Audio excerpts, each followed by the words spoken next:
শুভ সন্ধ্যা বন্ধুরা, তোমরা সবাই কেমন আছো? আশা করি সবাই খুব ভালো আছো। আমি খুব একটা ভালো নেই, তাই আমার ব্লগটা আমি এখান থেকে শুরু করছি। তো চলো, আমি কোথায় যাচ্ছি তোমাদের সাথে একটু শেয়ার করে নেব।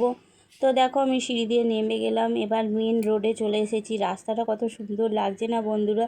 তারপরে দেখতেই পাচ্ছ, আমি একটা ডাক্তারখানায় এসেছি। এই যে তোমাদের দেখাচ্ছি, দেখো ডাক্তারখানা বসে আছি, বসে ভিডিওটা করছি। ভেতরে লোক আছে।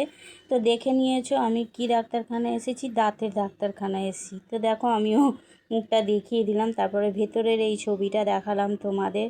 দেখো বন্ধুরা, তো চলো, আমার দেখানো শেষ হয়ে গেছে। এবার রাস্তা দিয়ে হেঁটে আমি আমার বাড়ির দিকে যাচ্ছি। তো কেন যাচ্ছি সেটা আমি তোমাদের বাড়িতে গিয়ে বলবো, যে আমি ডাক্তারখানায় কেন গেছিলাম।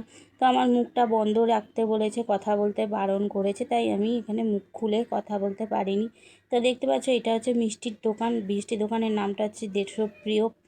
তো দেখো, আমি রাস্তা দিয়ে হেঁটে হেঁটে যেতে যেতে তোমাদের সাথে কিছু কিছু জিনিস শেয়ার করলাম। সন্ধেবেলা খুব ভালো লাগে কলকাতা শহরটা। তো চলো, তো বন্ধুরা, তোমরা দেখলে আমি রাস্তা দিয়ে হেঁটে যাচ্ছি। হেঁটে কোথায় যাচ্ছি না, ডাক্তারখানায় যাচ্ছি। ওটা হচ্ছে দাঁতের ডাক্তারখানা। আমি দাঁতের ডাক্তারখানায় গেছিলাম দাঁত দেখাতে। তো আমার দাঁতে কি হয়েছে তোমাদের বলি একটুখানি।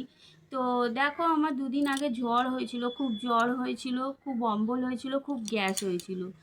আর এই দুটো হতে সেদিন রাত্রে আমি কিচ্ছু খেতে পারিনি, শুধু জল ভিজিয়ে মুড়ি খেয়েছিলাম, যেহেতু আমাকে ওষুধ খেয়ে শুতে হয় রাত্রিবেলা। তো পরের দিন সকালে উঠে দেখি, এই যে দেখতে একটা সামনের দিকে দাঁতটা, এই দাঁতটা পুরো কালো স্পট পড়ে যায়। আমার তখন খুব ভয় লেগে যায়। আমি যে কী হলো, আমার দাঁত তো এরকম নয়, আমার প্রত্যেকটা দাঁত দেখো পরিষ্কার। আমি না পান খাই, না বিড়ি খাই, না তিরাঙ্গা খাই, কিচ্ছু খাই না। আমার কোনো নেশাভাব নেই যে আমার দাঁতে এরকম কালো স্পট পড়ে যাবে। তো আমি 2-4 দিন, 1 সপ্তাহ এরকম দেখি। দেখতে তারপরে আমি না, আমি একটু ডাক্তারখানায় যাই। তাই জন্য আমি ডাক্তারখানায় গেছিলাম।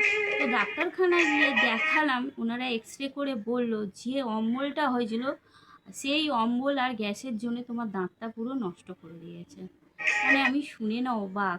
আমি জানি যে সুগার হলে দাঁত নষ্ট করে, শরীর নষ্ট করে, আর শরীরে অনেক জায়গায় ক্ষতিও হয়, কিন্তু অম্বল আর গ্যাসের জন্য এরকম হয়ে গেল।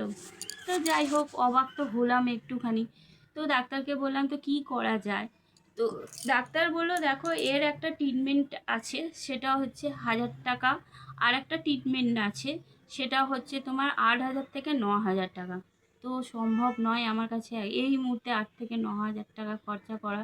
কেন, আমি অনেক বড় বিপদে পড়ে আছি, সেটাও আমি তোমাদের সাথে শেয়ার করব।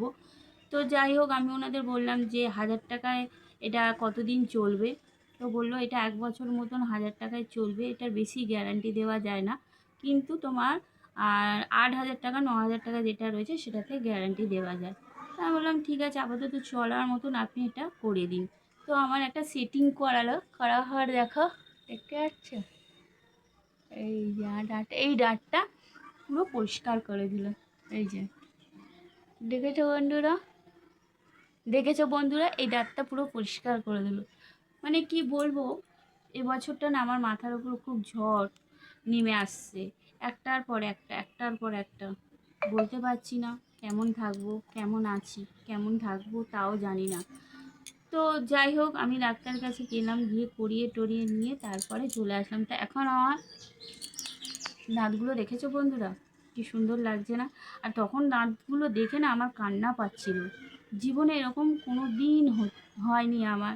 মানে এই বছরটা খুব বিপদে পড়ে আছি বন্ধুরা, তার মধ্যে আবার দাঁতটা ওরকম হয়ে গেল। তো তোমরা সবাই বলবে যে আমার ভিডিওটা কেমন হয়েছে। তো চলো বন্ধুরা, এখনকার মতন আমি ভিডিওটা শেষ করছি। ভালো লাগলে লাইক, কমেন্ট, শেয়ার করবে আর আমার পাশে থাকবে। তো বাই বন্ধুরা, আবার নতুন কোনো ব্লগে তোমাদের সাথে দেখা হবে। এই পর্যন্ত আমার ব্লগটা ছিল। Tata, by.